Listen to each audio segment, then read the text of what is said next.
I just found out it's not Hogwarts Legacy. It's Hogwarts Mystery. That's why I'll never become a good wizard. Well, I mean a witch. But... estudyante nagtapos sa College of Commerce and Business Administration ng University of Santo Tomas ang 28 taong gulang na si Jerome Santiago. Santiago Jerome Concepcion. Oh look, it's Sky. I'll never download that game. Literally the only reason why I can't download Genshin Impact because it asks for so much information and I don't even know how much I don't even know what's my email.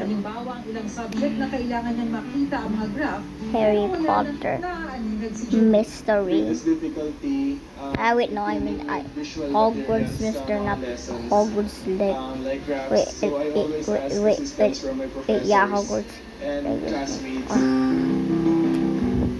Bro, like I swear, in Android it never even does that. So like when it's mobiles, does it?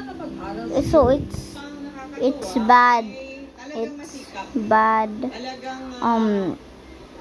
You know, it's bad quality. But when it's like that, but it's good quality. Oh, come on. Release my whole life.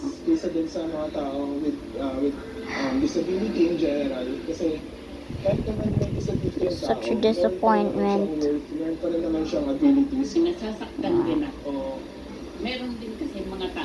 I swear, like now I don't even like mobile. Mobile has literally betrayed me. It has betrayed me. Okay, now wait, like it's kinda my fault for me not noticing, but I'm supposed to play stories for. And believe in yourself. And sa mga panahon na nandun na talaga yung just live with it.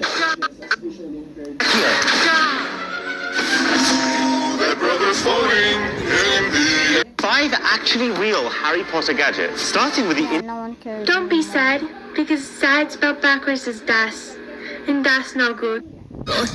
This is a culture. Backwards, baby, put your back into it, flash it, grab it, go and Yeah. Fucker flip. I know this sounds crazy. You'll never make me feel better.